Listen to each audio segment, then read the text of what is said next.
What's up, everybody? Welcome back to RacingDudes.com. Welcome back to another one of our previews. We've got 3 Kentucky Derby prep races here in the United States happening this week. We're going to talk about Gulfstream Park first. Let's go to race 14 on Gulfstream Park's Saturday, February 28th card. It's the Fountain of Youth Stakes, a field of 11 going a mile and 16th, a grade 2 event. 50 points to the winner of this race. So pretty much a win and you're in for the Kentucky Derby. 50 points is going to get you in, unless it's just something crazy that's happened this year. All right. Like I said, field of 11. I'm going to go up on the top corner here. We're going to do something new. I'm going to hit at the top, and we'll put the entries down low. Jared made a couple of AI images here, so let's use them and let's go. So there he is. That is the field of 11. And like I said, it's a very good field. It's going to be a very entertaining race. There's going to be some hearts broken here because there's 5 or 6 that I think do have Derby aspirations, and some of them they may fall by the wayside here in this spot. All right, let's go through them one by one like we always do. I'll give you a winner at the end and the top 4 as well, like we always do. Number 1, Jackson Hole is going to kick it off. Todd Pletcher, Johnny Velasquez here for this horse. Velasquez rode the horse on debut for a 1-length victory in a maiden special weight at Gulfstream Park. That was underwhelming. There's no doubt about it. He was not great in that race. Came back in the next start at Fairgrounds in an allowance race, this time ridden by Flavian Pratt. Stretched out to a mile 16th there.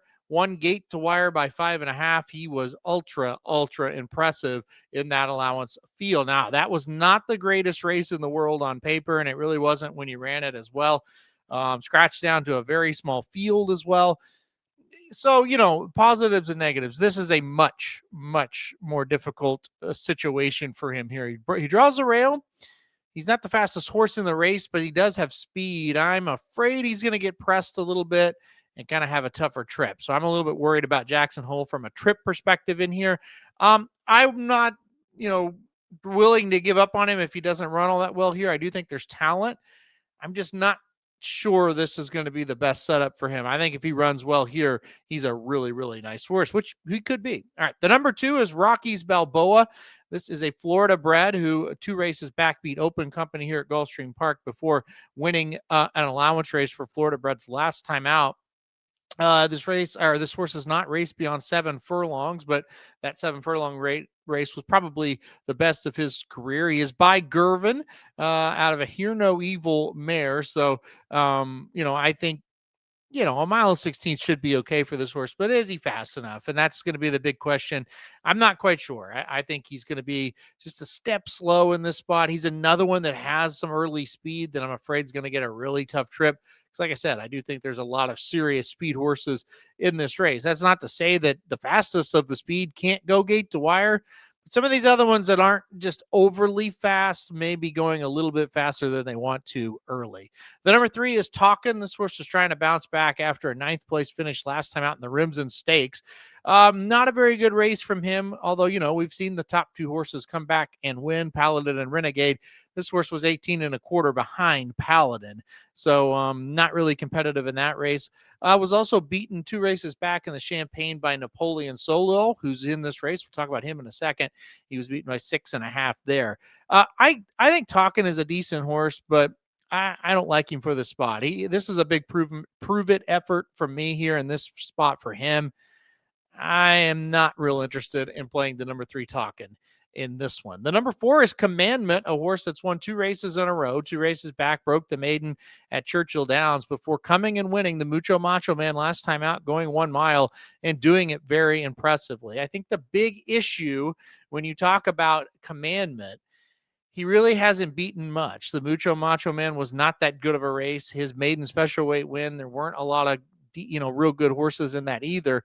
But I think the good news, if you like Commandment, he won those 2 races very easily. So he's a horse that seems to really be improving with each start. When you look at a mile and a 16th, this horse is buy into Mischief out of an Orb mare. So look, I think that does bode well for him going a little bit longer. I think he can handle it. He's also not going to get cooked by the pace in here because he's more of a stalking type. So I think Commandment's in with a shot. It's a proving ground for him now, though. This is a big step up from the races and the horses that he's been facing. Number 5 is Bravaro. I thought he ran okay to finish second in the Holy Bull last time out. Finished second behind nearly, but was 5 3/4 lengths behind. That's a little bit of the problem here. 2 races back was a winner. And then 3 races back on debut, a winner as well. Both those races were New York bred maiden special weights at Belmont at the Big A. So I think, this horse is by Upstart out of a Tamar Cruz mare. I think a mile 16th is probably about right. I'm not sure if we go any further what that's going to look like for him. He's also cross-entered into the Rebel Stakes, so we don't know for sure where he's going to run. My guess is here because he's located here, but you never really know. I think he's kind of a hit the board candidate. I don't think he's a win candidate in the spot. That's kind of how I look at him.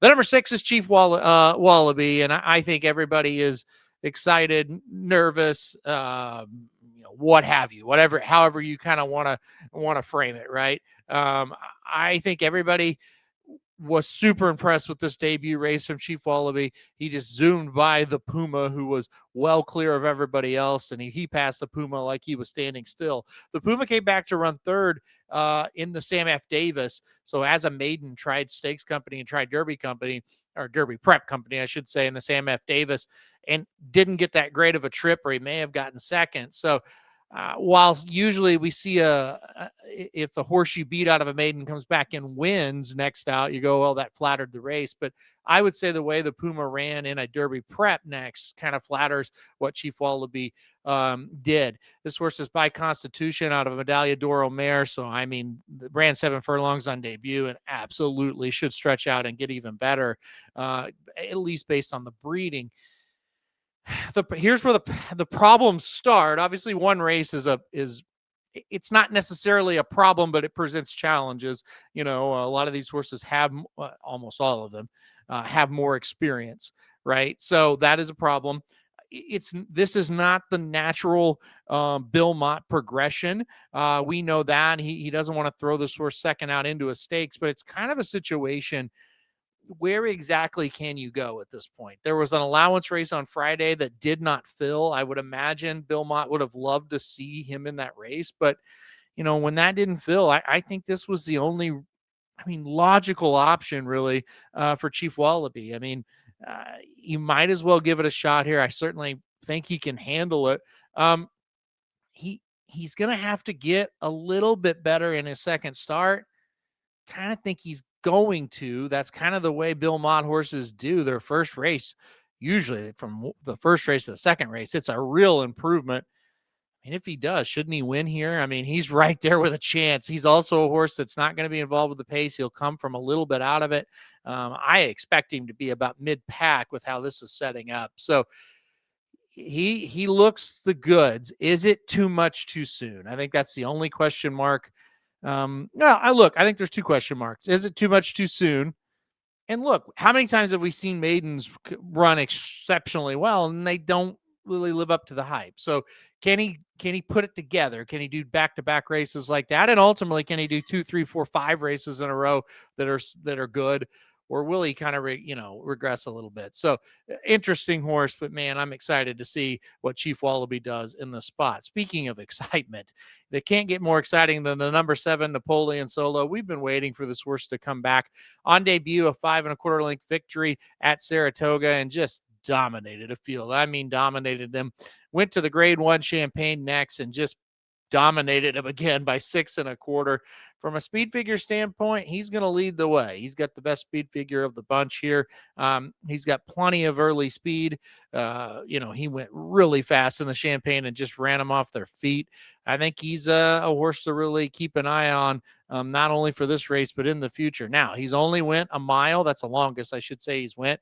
This horse is by Liam's Map out of a Scat Daddy mare. My goodness, distance now seems to be the thing for him. Now, his running style, he runs very fast. He's going to have to slow down a little bit in this race early because you're not going to be able to run extremely fast fractions and get a 2-turn race a mile. So Excited. He's been working out well. I think he's ready to rock. And I think this is, look, it's a tough spot, but I think it makes sense. And he's in here with a big shot, no doubt about it. The number 8 Bull by the Horns looks a little overmatched to me, coming off of a third place effort and an allowance at Tampa. I'm just going to skip. I'm not interested in the 8 Bull by the Horns. I'm not interested either in the 9 Global Aviator. This is a horse that broke the maiden, in a decent race on debut here at Gulfstream Park. Went to the Holy Bull last time out, 5th, beaten 13 3/4. Just going to have to really turn it around. I didn't love him in the Holy Bull. I certainly don't love him in this spot. The number 10 is Solitude Dude. This one is interesting. This one we will take a little bit more time on than the last two we just talked about. Can he stretch out in distance? That's a big question. This horse has been sensational sprinting. Three races, 3 victories, going 6.5, 6, and 7 furlongs. Last race going 7 furlongs, won by 3 3/4. Beat Class President, a horse who I think is pretty decent. He was able to beat him there that day. I said right after the race that we're going to try 2 turns, that we're going to try the Derby Trail. I think this horse can go 1 mile and a 16th. The horse is by Yaupon out of an Into Mischief mare. I think 1 mile and 16th is the absolute max. I do not think the horse will stretch out past that. I think if you saw a little less speed in the race, he would be dangerous. But boy, there's a lot of speed. He's drawn out wide. I'm very worried he's not going to be able to last the full trip. I just feel like he will start getting pretty tired. Like I said, I think the 1 16th is tip-top distance. I just worry going as fast as I think they're going to go, I should say. I just worry he's not going to be able to hold on. Maybe he gets a piece of it. I think this is a really, really nice sprinter. I think he's a Pat Day mile type for sure. I'm just not sure about going longer. He does get Flavian Pratt aboard, which everybody says, hey, that's a good thing for sure. But the reason he needed a new jockey was Irad Ortiz was on him last time, and Irad Ortiz is on the 4 Commandments. So, just a couple of things to really think about there. It's great that you get Pratt, but you needed Pratt in the first place because you lost your original jockey. So we'll see what happens with Solitude Dude. I think he's a very good horse. I just worry about going long and having to run this fast for the outside post. And then finally, the number 11 is Lost Money. This is a very interesting entry. Lost Money is 0 for 3 lifetime. He is a maiden. Two races back, he's tried dirt for the first time, got beat by Waymark. That's not too bad of a horse. Last time out, he got beat by Canaletto. Lost Money finished 2nd there. Autobahn, the 3rd place finisher, did come back to win at Gulfstream Park last weekend. So that is kind of a good sign for Lost Money. The bad sign is it's like, look, this horse has just not been fast enough. Let's pretend he gets beat by a length to Canaletto last time out. You probably look at him and go, well, I don't blame him for taking a shot. But I don't know, he got beat 8 lengths. I mean, he was in another zip code. So the 11 Lost Money is just not for me in this spot. That would be a big surprise. All right, let's get to it. Listen, I came down between 2 horses for the win here. Number 6, Chief Wallaby, or number 7, Napoleon Solo. I think it's going to be one of these two. I went number 7, Napoleon Solo on top. I am going to go with him on top. I've been waiting for him to come back. I thought he was sensational as a 2-year-old. And look, they did not run in the Breeders' Cup to kind of get ready for this 3-year-old season. This has kind of been the target, and here they are. So give me the number 7, Napoleon Solo on top. The number 6, Chief Wallaby, will be 2nd for me. I've said enough good things, and look, I'm not going to be surprised at all. Honestly, when I kind of look at this race, I think it's one of these two. I really do. So I'm very excited to see both of them run. So I'm going to go 7, 6. I'll go 5 Bravaro in 3rd, maybe try to spice it up a little bit. Maybe he gets a piece of it. And I'll go the number 4 Commandment in 4th. So I'm going 7, 6, 5, 4. All right, guys, that'll do it for this preview of the Fountain of Youth. Hit that like button if you like the video. Hit subscribe. You really like it. Want to get alerted anytime we do videos like this. And most importantly, good luck if you're betting Gulfstream Park on Saturday.